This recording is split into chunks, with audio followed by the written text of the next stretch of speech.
MU menang 3-0 atas Everton, yang mana di pertandingan ini terlihat build up MU itu sudah mulai membaik daripada pertandingan sebelumnya. Cuman pressingnya itu masih sedikit karatan lah kayak gitu. Oke, di video kali ini kita akan bahas terkait dengan pertandingan antara MU melawan Newcastle gitu.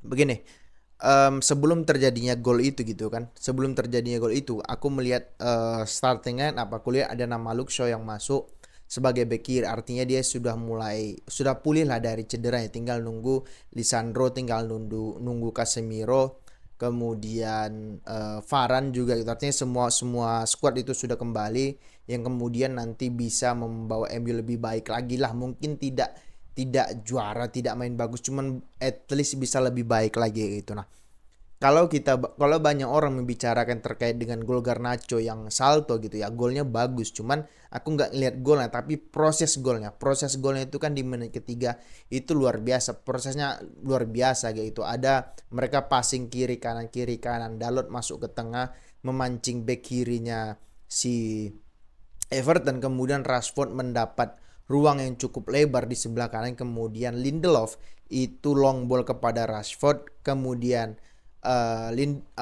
si Dalot itu menemukan ruang yang dipasing kemudian sama Rashford, yang kemudian Dalot ya mungkin Dalot nggak berniat ngasih umpan itu ya, Dalot itu asal sembarangan crossing aja itu pasti, tapi ya tepat di kakinya si Garnacho, kemudian gol salto gitu ya. Golnya bagus ya, bagus luar biasa, cuman prosesnya itu lebih luar biasa lagi gitu. Nah, cuman yang ingin aku soroti adalah dia yang melakukan selebrasi ala Cristiano Ronaldo gitu. Kalau aku lebih sepakat dengan pendapat Arturo Vidal yang mengatakan bahwasanya golnya luar biasa, kata kata Arturo Vidal, golnya luar biasa, cuman dia sangat menyayangkan kenapa dia harus menggunakan selebrasi itu seakan-akan dia adalah Ronaldo gitu. Kenapa dia nggak buat selebrasinya sendiri bahwasanya Garnacho is Garnacho, Ronaldo is Ronaldo. Tapi kembali lagi, golnya itu lebih baik gitu. Itu adalah hal yang bagus dia mengidolakan seorang Ronaldo, tapi alangkah lebih bagusnya kalau dia memiliki signature-nya sendiri atau selebrasinya sendiri, bukan mengikuti gaya orang lain. Seperti itu. Aku lebih sepakat ke situ ya. Cuman kalau dia mau buat selebrasi seperti itu ya nggak ada masalah gitu, bebas-bebas aja ya, fine-fine aja kayak gitu. Nah, kemudian kembali aku bilang, walaupun Dalot memberikan assist, yang aku bilang bahwasanya itu bukan assist, itu hanya sembarang crossing aja karena dia nggak melihat, karena kepalanya nggak bergerak sebelum dia memberikan crossing gitu ya. Siapa yang bisa yang menduga akan dapat bola seperti itu, karena di depan MU nggak punya striker yang jangkung yang kuat akan bola atas kayak gitu. Nah, ada momen di mana Dalot itu sebenarnya memiliki 3 opsi passing yang sebenarnya sangat mudah dan mungkin bisa membelah pressing dari Everton, tapi dia lebih memilih passing ke Onana. Itulah mengapa aku bilang Dalot itu bukan levelnya MU, dia itu levelnya Nottingham Forest, levelnya Burnley, levelnya mungkin ya Everton gitu. Bahkan bermain di Aston Villa ataupun di Brighton dia masih cadangan menurutku ya, karena ya visinya itu jelek, terbukti dengan yang kukatakan tadi, dia punya 3 opsi passing tapi dia malah passing ke Onana. Itulah yang membuktikan bahwasanya Dalot itu bukan pemain, bukan jawaban untuk back kanan MU. Cuman ya karena Erik ten Hag nggak ada pilihan lain, ya udah Dalot terus yang dimainin. Coba kalau di situ ada nama kayak Frimpong, Dumfries atau siapalah yang lebih top lagi, pasti bukan Dalot yang dimain, pasti dia jadi cadangan gitu. Jadi ya menurutku nggak ada hebat-hebatnya ini pemain gitu ya, sorry itu saya itu. Kemudian setelah golnya pertama itu bisa dibilang kan Everton itu memborbardir pertahanan MU baik dari counter attack maupun dari build up mereka, yang kembali lagi aku bilang pressingnya itu tidak bagus ataupun ya karatan lah bahasanya gitu. Dibombardir, beruntung finishing dari Everton itu jelek, dan kemudian Onana bermain cukup bagus kemarin. Ya makanya MU bisa tetap clean sheet gitu. Kalau finishingnya itu bagus sedikit aja selesai itu MU. Mungkin babak pertama MU udah kebobolan 3, mungkin udah 3-1 skornya. Cuman ya kembali lagi karena finishing pemain Everton itu jelek, plus Onana lagi main bagus aja gitu. By the way, Onana sekarang lagi mimpin sarung tangan emas di Premier League, tapi ya itu nggak peduli karena clean sheet itu kan kerja sama tim gitu loh. Nggak mungkin si Onana bisa clean sheet kalau backnya juga tidak bekerja keras, gelandangnya tidak bekerja keras, artinya tidak bekerja secara unit lagi gitu. Jadi nggak begitu penting menurutku kayak gitu. Nah, kemudian ada momen di mana MU melakukan kombinasi 4 pemain melawan 2 pemain di pinggir lapangan. Nah, hal-hal kayak begini inilah yang harus sering dilakukan oleh MU. Hal begini inilah ciri khas pemainan dari Erik ten Hag. Dia selalu mengoverload pemain di sisi sayap permainan. Makanya jarang kan kita lihat MU main dari tengah. Dia selalu main dari samping gitu. Alasannya apa? Dia ingin mengoverload sebelah kanan, kemudian akan dia passing long ball ke sebelah kiri gitu, yang mana di sisi lain itu sudah terjadi ruang kosong, kemudian shooting gitu, atau melakukan kombinasi 1-2 sentuhan di area kotak penalti. Nah, salah satu contohnya adalah di video kali ini gitu. Di video kali ini terlihat bahwasanya kombinasi 4 pemain itu sangat jalan, dan walaupun tidak gol, cuman hal-hal begini lebih sering lagi harus dilakukan di semua sisi, di semua sektor, baik di di di pertahanan sendiri, di tengah, ataupun di pertahanan lawan. Hal begini harus sering dilakukan untuk membelah atau memecah konsentrasi dari pemain lawan gitu. Nah, kemudian ada momen juga di mana build up-nya itu agak bukan build up-nya sih, maksudnya ini lebih kepada kesalahan individunya, karena terlihat di video ini bahwasanya seharusnya di video ini Maguire itu masuk ke tengah untuk menerima passing dari Lindelof, atau McTominay yang masuk ke tengah untuk menerima passing dari Lindelof, yang kemudian mereka tidak melakukan itu. Jadi Lindelof tidak memiliki opsi passing, yang kemudian dia harus long ball ke sebelah kanan kepada Dalot, yang menyebabkan bola itu out dan bola itu keluar. Coba kalau mereka melakukan apa yang aku katakan tadi, pasti bolanya nggak akan dilong sama Lindelof gitu ya. Inilah yang aku bilang bahwasanya sistemnya bagus kalau pemainnya katrok, kalau pemainnya loa ya sama aja gitu, nggak akan berjalan. Jadi sistem yang bagus harus juga dieksekusi oleh pemain-pemain yang bagus juga kayak gitu.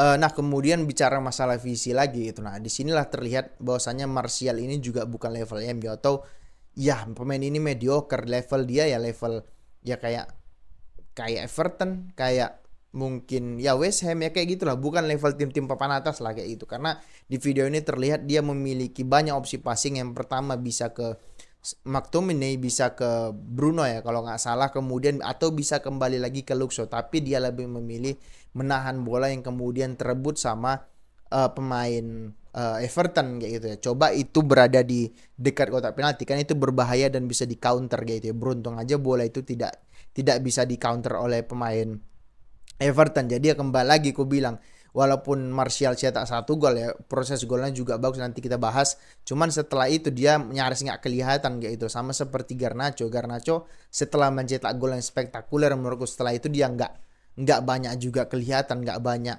apa ya bahasanya, nggak banyak terlibat juga dalam permainan kayak gitu loh. Maka dari itu kalau aku bilang Garnacho setelah gol tersebut bisa dibilang bermain jelek. Martial selain golnya itu mainnya juga jelek kalau bilang gitu loh. Nah, kemudian kalau bicara lagi terkait dengan kombinasi pemain antar pemain, ada momen juga di sebelah kiri permainan penyerangan MU itu kombinasi 3 pemain antara Rashford, Bruno, dan juga si Lindelof itu terjalin. Nah, hal-hal kayak gini juga harus terus diperbanyak gitu. Kita harus mengoverload sisi permainan, harus lebih banyak pemain kita dari minimal 1 pemain lebih banyak dari pemain lawan. Agar apa? Opsi passing itu bisa diberikan. Agar apa? Agar opsi passing itu lebih dekat, dan juga agar passingnya itu lebih akurat dan tidak melakukan blunder. Kalau kita kalah dari jumlah saja sudah kalah, ya memang bisa-bisa aja kita memenangkan battle atau pertarungan di sisi lapangan tersebut. Cuman kan akankah lebih bagusnya kalau pemainnya memegang bola lebih memiliki banyak opsi passing daripada 1 opsi passing kayak gitu loh. Karena manusia juga gimana ya, karena juga pemain bola juga kan manusia yang nggak bisa secepat itu juga berpikir, ya nggak semua pemain itu kan seperti Ronaldo, Messi, Neymar, Mbappe, kan nggak semua pemain seperti mereka kayak gitu, ada keterbatasannya sendiri juga kayak gitu. Nah, kemudian yang aku suka dari pertandingan ini adalah ada momen dimana ketika MU membentuk shape bagus pada saat bola itu berada di tengah lapangan. Mereka semua pemain itu berkumpul di situ dengan menyisakan Rashford di sisi sebelah kiri kayak gitu. Nah, di sini terlihat bahwasanya ketika bola hilang pemain langsung bisa merebut. Nah itulah yang aku bilang, kita harus mengoverload satu ataupun pemain kita harus lebih banyak daripada pemain lainnya di sisi lapangan manapun. Karena apa? Ketika kita kehilangan bola kita bisa rebut kembali, atau ketika kita memegang bola kita bisa memiliki opsi passing yang cukup banyak sehingga tidak kehilangan bola pada saat bola di kaki kita kan itu kan sesederhana itu. Tapi kan ya nggak semua pemain, kayak aku bilang, nggak semua pemain itu pinter, nggak semua pemain itu punya visi. Jadi ya mau sebanyak apapun pemainnya, kalau pemain yang memegang bola itu nggak bener ya sama doang kayak gitu. Jadi artinya sistem yang bagus harus diikuti oleh pemain yang bagus juga kayak gitu. Nah, gol ketiga itu kan ya bisa dibilang cukup, ya bukan cukup bagus lah gitu, karena backnya Everton itu bingung harus menjaga McTominay yang lari ke sebelah kiri dia atau Martial yang berlari ke sebelah kanan dia. Kemudian Bruno itu memberikan kepada Martial dan ya finishingnya bagus gitu. Dia nggak perlu pakai pakai power, dia cukup placing ke sebelah kiri Pickford dan gol kayak gitu. Bola-bola sulit juga sih sebenarnya.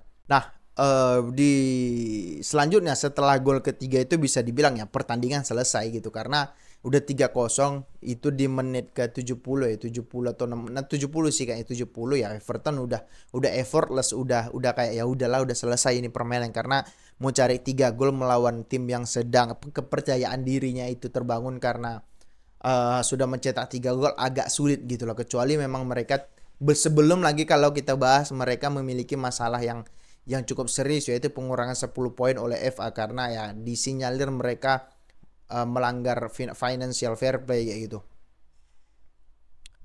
Nah, maka dari itu kemudian ada momen di mana ada momen di mana MU itu kecolongan ketika pemain Everton itu cuma 2 orang, sedangkan MU itu 3 orang, yaitu Maguire. Itulah aku bilang bahwasanya kenapa Maguire ini ya untuk sekarang sih rasaku bukan levelnya MU.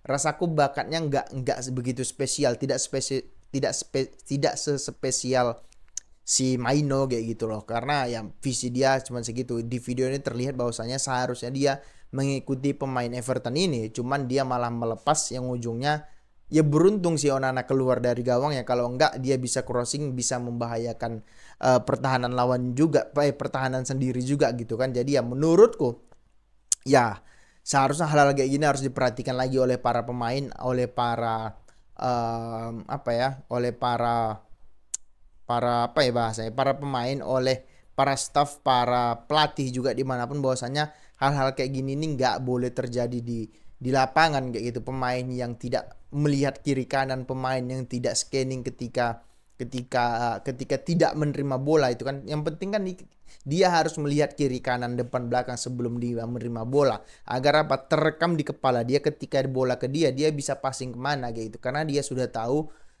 pemain atau temannya itu di mana untuk passing kan. Ini Maguire kan nggak lihat bahwasanya ada pemain di belakang dia yang lari yang bisa masuk ke kotak penalti. Itulah mengapa dia belum mendapat tempat utama di skuad MU gitu, karena memang ya menurutku bakatnya memang segitu, berbeda dengan Maino yang menurutku berbakat dan juga memiliki visi, tinggal dipoles sedikit lagi sama Ten Hag. Pemain ini jadi kalau gue bilang selagi dia menunjukkan attitude yang baik dan juga menunjukkan kerja keras yang bagus di lapangan gitu. Oke, itu dulu konten kali ini. Bagi kalian yang suka silahkan di subscribe, di komen, dan di like. Bagi kalian yang gak suka nggak apa-apa, di skip aja. Oke, semoga terhibur.